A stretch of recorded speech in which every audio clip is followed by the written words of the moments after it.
Hello learners, welcome to Rudra English learning classes.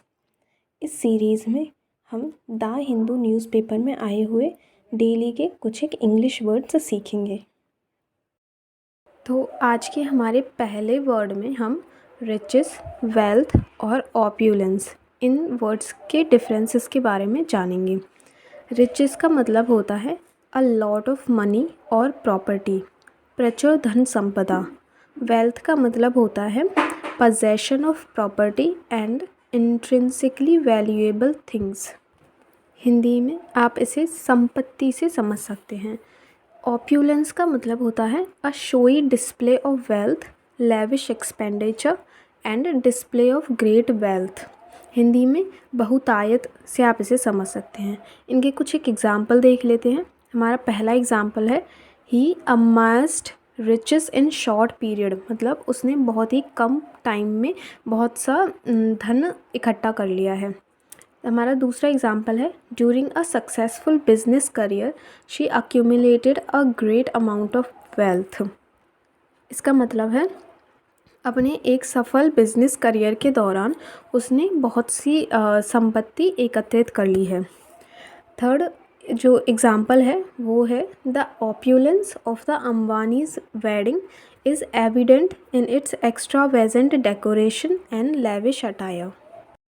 हमारा आज का सेकेंड वर्ड है to paint the town red. इसका मतलब होता है to have an enjoyable noisy time और to cause some disturbance in town by having a noisy and a disorderly spree. और हिंदी में आप इसे खूब मज़े करना या गुलछर्रे उड़ाना इससे समझ सकते हैं। इसके एग्ज़ाम्पल देख लेते हैं।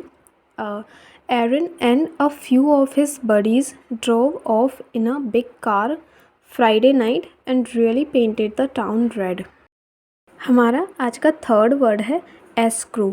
इसका मतलब होता है legal arrangement in which a third party temporarily holds large some of money और प्रॉपर्टी।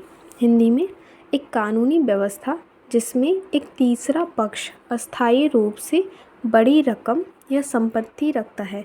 इसे आप निलंब संपत्ति से भी समझ सकते हैं। इसका एग्जाम्पल देख लेते हैं। The award could be held in escrow pending the outcome of such action. हमारा आज का लास्ट वर्ड है एक्सटेम्पोर। इसका मतलब होता है स्पोकन, डन और written without any prior preparation और थॉट। हिंदी में बिना पूर्व तैयारी के बोला, किया या लिखा गया, या इसको आप तात्कालिक से भी समझ सकते हैं। इसका एग्जाम्पल देखते हैं।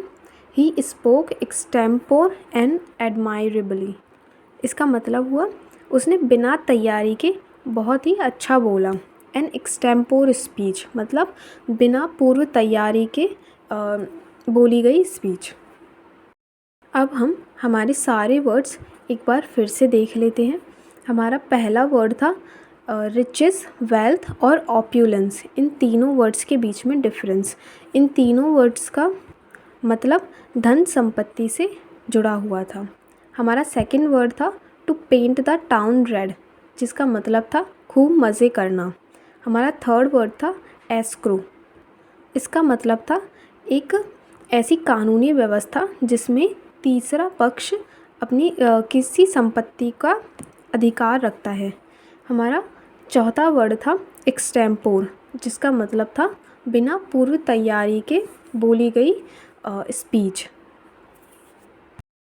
आप इन वर्ड्स के खुद के सेंटेंस बना के कमेंट सेक्शन में लिख सकते हैं। जो भी सभी वर्ड्स का सबसे सटीक सेंटेंस यूज़ लिखेगा उसका कमेंट हम अपनी नेक्स्ट वीडियो में इंक्लूड करेंगे। अगर आपको हमारे लेक्चर्स पसंद आते हैं तो आप इन्हें लाइक कर सकते हैं और आप इन्हें अपने दोस्तों या फिर जो स्टूडेंट्स जो स्कूल में पढ़ रहे बच्चे होते हैं और जो गवर्नमेंट एग्ज़ाम्स की प्रिपरेशन कर रहे हैं उनके साथ शेयर कर सकते हैं। और आप हमारे चैनल के और नोटिफिकेशंस पाने के लिए आप इसे सब्सक्राइब भी कर सकते हैं। अगर आपके पास हमारे लिए कोई फ़ीडबैक होता है या कोई क्वेश्चन होता है, कोई क्वेरी होती है, तो आप कमेंट सेक्शन में जाके उसे लिख भी सकते हैं।